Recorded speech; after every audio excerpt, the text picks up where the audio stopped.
I never made it, but I know what it takes. I'm motivated by a mix of emotion. Got my statement, and I'm...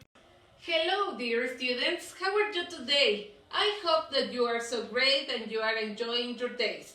So, let's start with our activities of this day.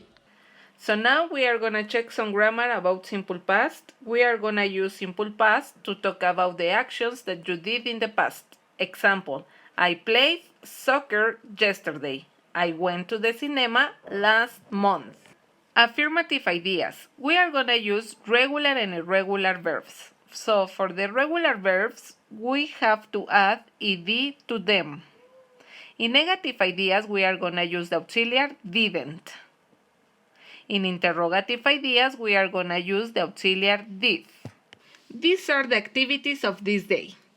They are about simple past. So let's practice.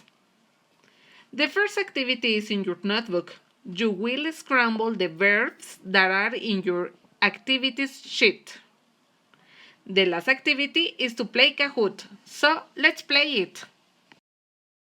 That's all for today. See you tomorrow and have a good afternoon. I never made it,